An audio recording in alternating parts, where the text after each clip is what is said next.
Hello, welcome. I'm Pauline from PQW and thank you for joining me once again. I've got some very exciting things to show you this time. We're releasing a new Quilt As You Go quilting template. We've put a whole series together. So this is another one to add to the collection. This is Set F. Now in this pack, we've got a beautiful tulip template and we flip it over and we've got 3 different sized leaves and then the bud of the tulip. So amazing what you can do with this as far as quilting goes, but also it's wonderful the appliques that you can produce using these templates. So they're multi-usable. So get started. If you want to know how to use these and how to quilt using my no stress, no pressure, no free motion quilting technique, you need to put your smartphone over the QR code. That will take you straight to my YouTube channel, and there I am teaching you how to put these designs onto your fabric and how to use the quilting technique that I now use for all of my Quilt As You Go quilts. I think you'll love it. So if you are not familiar with our YouTube channel, I'd love for you to subscribe by hitting that bell down the bottom of the screen when you go onto the YouTube channel. That way we'll be able to keep you updated every time we put a new video up for you to teach you how to quilt using my technique and how to make your quilts quilt as you go using my techniques. But anyway, let's move on. Put this aside. I'm just going to show you a couple of designs that we've stitched out using these templates. Like, isn't it gorgeous? Beautiful tulips, how gorgeous that looks. So what I do with my quilting, if you don't already know about it, I trace the design onto the fabric through the templates, and I'll show you how to do that. Then I set my sewing machine up with an open toe foot, feed dogs are up. I put the wonderful sew slip mat on the bed of my machine so the fabric slides. I put my stitch lengths to 2.85. I release the pressure off the sewing foot so that when I'm moving this under the needle, I don't have the foot coming right down tight onto the fabric, and it allows me just to glide this under the needle and stitch on the line. So you get perfect quilting and there's no free motion involved. It's just a wonderful, wonderful technique. The other design we've created so far with these templates is this gorgeous shape. So using just sections, like this little section here, that gives us this shape, and just keep flipping it over. Then you've got this section here is what I've created here, and then the little points here. And you can see now how we've totally changed the look of that tulip and come up with this gorgeous circular pattern. And this is one of the leaf shapes that we've put around the outside edge. So that would be a wonderful design to stitch on a border, on a sashing, or anything you may like to do with it. So let's show you how to mark the design onto the fabric. Now, if you know the way I like to quilt, I love to use the Hobbs Heirloom double-sided fusible wadding. So the first thing I do is cut my fabric to the size that I need. I then, with a hot dry iron, I press the top layer to the batting or the wadding. Then I flip it over and I press the other side. That way I've got no movement. I don't have to have any safety pins.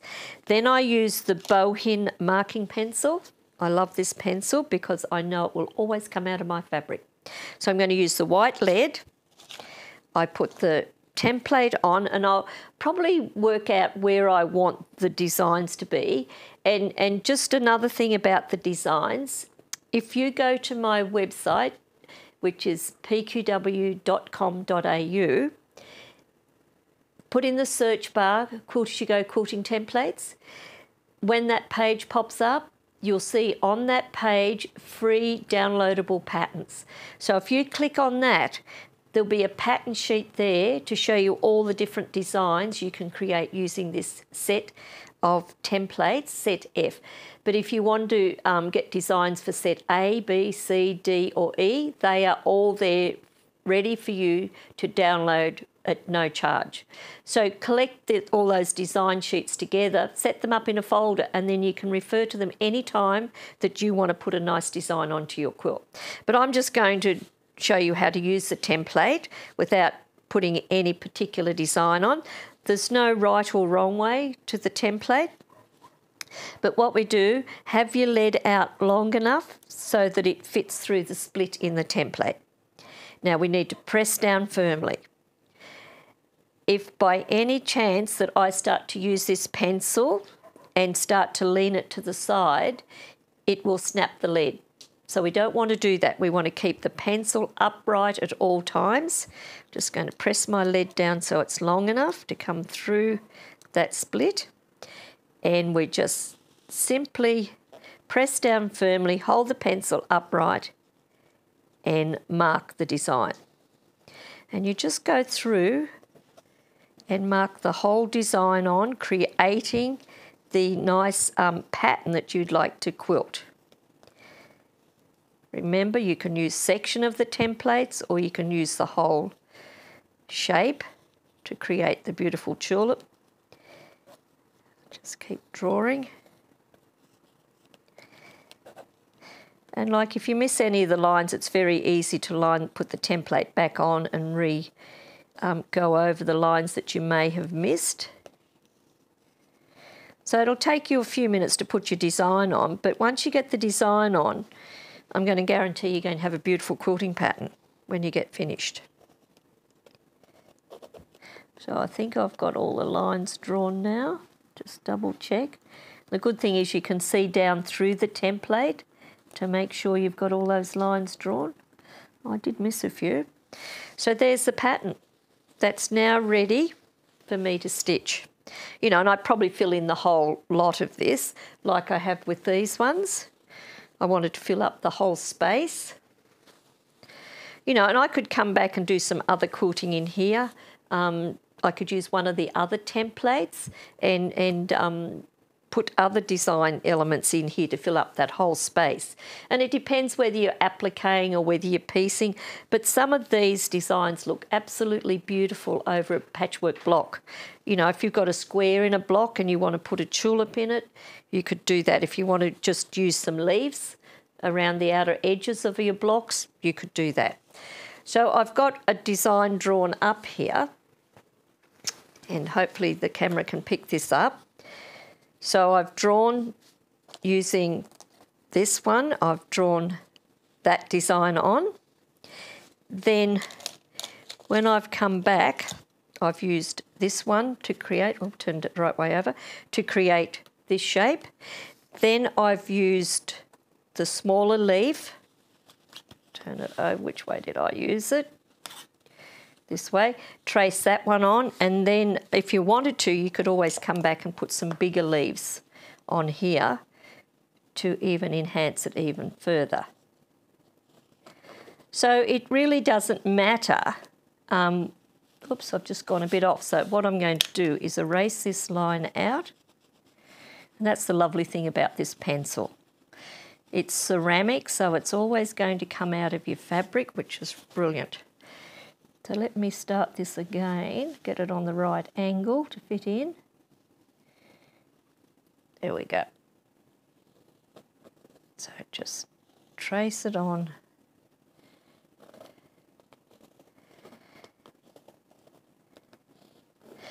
Now there is gaps in the template, obviously they have to be there. So before you start sewing, if you don't think you can sew from there to there even, just fill in that gap with your pencil. So you've got a full line that you need to know. And using your open toe sewing foot, you're going to be able to see the line to stitch on. So that's how I would get the design onto there, and then I'd just go straight to my machine and start quilting it. And I've drawn a vine in here because I'm going to now show you how to use these templates to do an applique shape. So I'm going to leave this one here because I'm going to use it as my base. So I'm going to go to my workboard. I'm going to use the sandpaper part of the board. Get my fabric. You can see where I've been chopping into this. And the nice thing about these templates is that you can use them to kind of fussy cut around your shapes. Now, when we're appliquing, because the templates are designed for a quilting design, if I'm going to want to applique these shapes, I have to think about what part of the shape might go under another piece. So here, for instance, where we've got this leaf, part of this leaf will have to sit in underneath that top leaf. Okay, so around this area here, I'll have to make it a bit bigger. This shape here, it will need to sit up underneath. So I'll need to trace that out a bit bigger. So anywhere where you think a piece is going to sit underneath, cut them a bit bigger. For example, if we're going to do this little section here, which is the side of that tulip, just going to, and you can see if I wanted to have that part of the design of the fabric sitting in the centre of that section there, I can fussy cut. So you can see how I can get that centred. If I wanted to put that daisy there, I could centre it. So that's the nice thing about them being clear.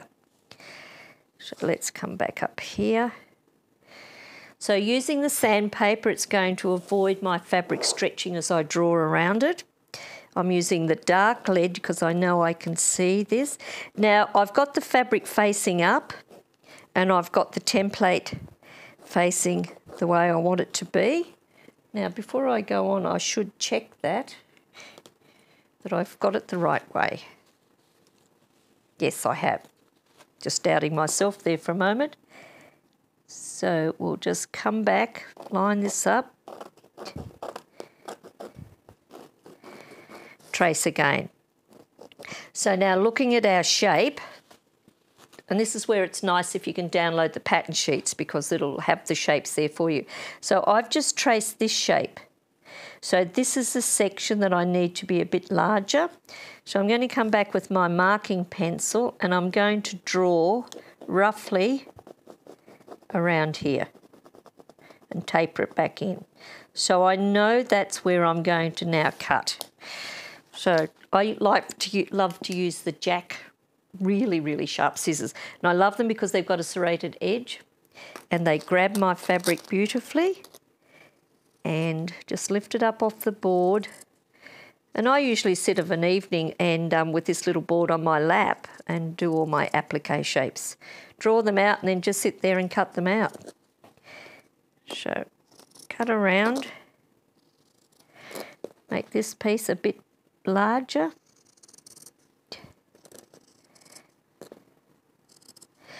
Okay, so there's that piece cut out. So I'd go around and cut out all of my pieces and then I could start putting it in place. Now I've got all the pieces cut out here, so we'll put this one down first,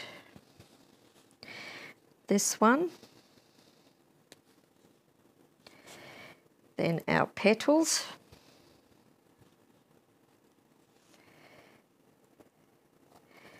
and the second petal. And you can see these ones here, I fussy cut those, so I had them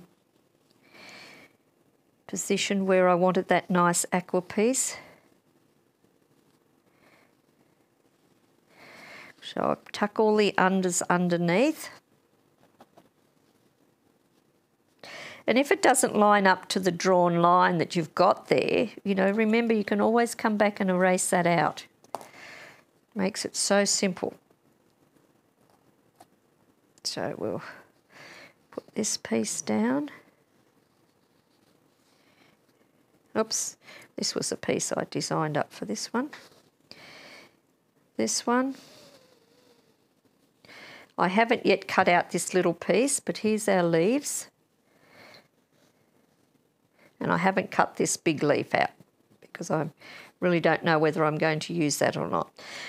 So now I'm going to make some bias. I've just drawn a stem here. So I cut my strips 1/2 inch wide on the bias because I've got to curve it, so it needs to be on the bias. I then fold it in and in. Press the first little bit. Then I use the 1/4 inch sasher tool, put the fabric up and through here. Back down. Pin into your ironing surface. And I'm just going to give you a little tip here because I have a few people say to me they can't get the sasher tools to make their strip of fabric stay straight. Now, if that is happening, it's usually because you haven't got the iron straight onto the tool. These little points here are designed to touch the side of our iron. If I use the point of my iron, it's going to twist the tool, which in turn will twist the fabric and it won't fold over evenly for you. So do what I do here, put the side of the iron against the tool and just push. Keep the tool straight, keep the iron straight, and then you've got your perfect bias. It folds it over so it turns to the back perfect. So once you've got that done, come back and put your stems in place, like such. Now I put the whole design out first so that I'm happy with where I've positioned things. And once I get it all in position where I need it, take your stem up underneath a little bit. When you get it all in position, then come back with your Roxanne glue base, and you'll be able to see in one of my YouTube channels how I use this to glue all of my pieces in place and then how I stitch them down. So I could stitch that down first and then I could come back and quilt some other tulips or other leaves, scatter them around to fill in the quilting, and there's a block done. So I just wanted to pop on and introduce you to our new template set in the collection of all of our Quilters You Go templates. You can see them all on our website, and do subscribe. Do receive our newsletter. Do keep up to date. Do subscribe to our YouTube channel. So until we meet again, happy quilting. Bye for now.